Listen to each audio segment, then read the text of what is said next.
Hey guys, in this episode we are going to be talking about seborrheic dermatitis and traction alopecia. So if you want to learn more about that and more about how that affects the scalp, how that affects certain things when you are doing your hair, then stick around. So, what we are going to get into now, this client specifically, she has seborrheic dermatitis. She has more of a mild case of seborrheic dermatitis.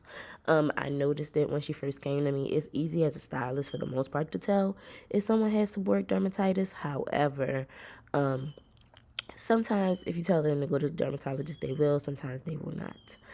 But that just depends. Like if it's getting more severe, then I'll tell my client, or if I notice like abrasions in their scalp bleeding, things like that, like very, very high irritation, then I will go ahead and tell my client to go to the dermatologist.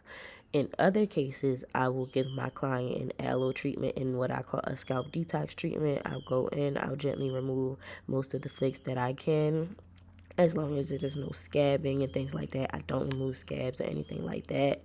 And then I go in and I rub the aloe on their scalp, try to get the flakes out, because aloe helps a lot with inflammation. And I will go ahead and do that, because the thing with seborrheic dermatitis is when you keep itching and itching and itching, and most people use their fingernails, and y'all know what I say about the fingernails.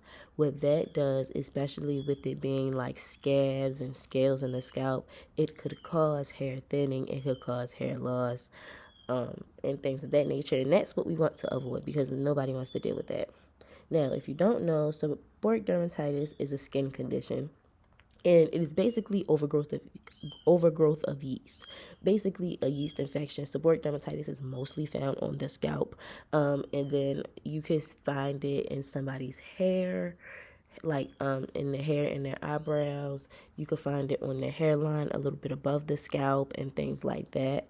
I've never seen seborrheic dermatitis on someone's actual skin, like maybe their hand, their arm, or anything of that nature.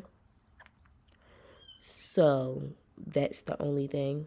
And then it's basically, also it's the inflammation of your sebaceous glands in your scalp. So when you have seborrheic dermatitis, I can tell you have redness, scaling, crusting, itchiness. People's hair gets really, really itchy because, like I said, it's like a yeast infection in your scalp. And if you've ever had an actual yeast infection, girls, then y'all know that's nothing to play with. That's uncomfortable. Now, in mild cases, I already told y'all, you may not have to go to a dermatologist, and you could kind of like waiver it and deal with it as you get your treatments and you get your scalp detoxes, and kind of help it like that. But in more severe cases, I do tell people to go to the dermatologist. I have about 4 clients right now that have seborrheic dermatitis. In those 4 clients that have seborrheic dermatitis, 3 of them out of the 4 of them have the medicine, which the medicine that they give for the scalp now, it is a shampoo and it is an oil. This client, she did have it. She had the shampoo and she had the oil. However, she stopped using it because she felt like she didn't need it anymore. However, now she needs it again, which is not super, super bad. It's just when her flare-ups get bad, and you can kind of tell, which is why I told her, go ahead, go to the dermatologist, so she'll have the prescription. So when those things start to happen, it's not like, oh, I don't have anything. It's, oh, I have something. Especially when it's easy to see, because her scalp is very light. It's easy to see the inflammation and irritation, even if she may not be having a super big flare up.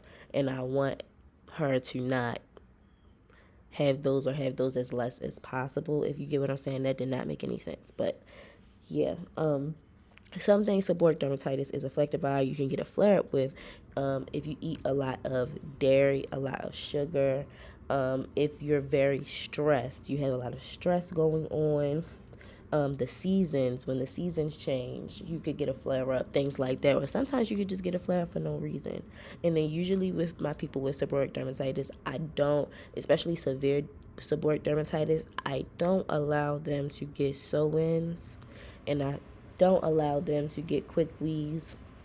or anything where their hair is just braided up for a long period of time and they cannot access their scalp, because the thing about that is they're going to be digging in those braids and things like that, and it's going to be way worse than what it was when you put it in, especially if you end up having a flare up with those things in. Like, you can always tell when a client can or cannot. Now, this specific client, she got a sewing, which is why I said it's more mild. She has a more mild case, and then it was right after I gave her like an aloe treatment on her scalp and things like that.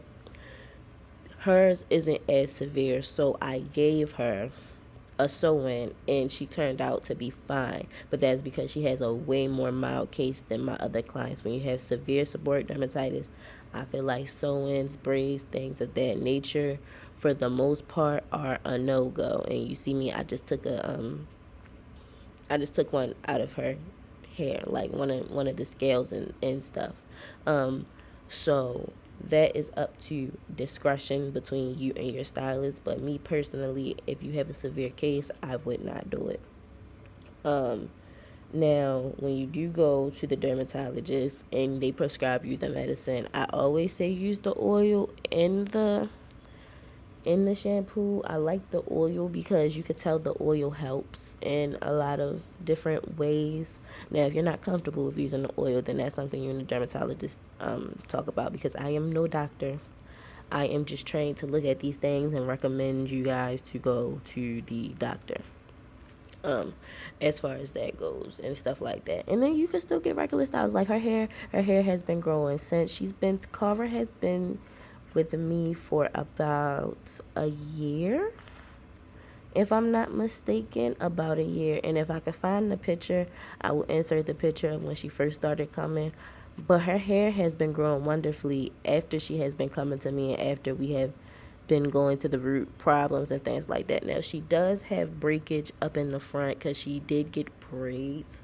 Well, before me, she did get a lot of braids. And then during the summer, she got a lot of braids and stuff like that. And also the front, y'all know I told y'all the front with seborrheic dermatitis and things like that, your hairline could get affected. So it's a mix of that and a mix of the braids and what she was doing before me and what she had going on during the summer. Now it has gotten a lot fuller, but it is still shorter than the rest of her hair. However, her hair has been growing tremendously, which is a great thing.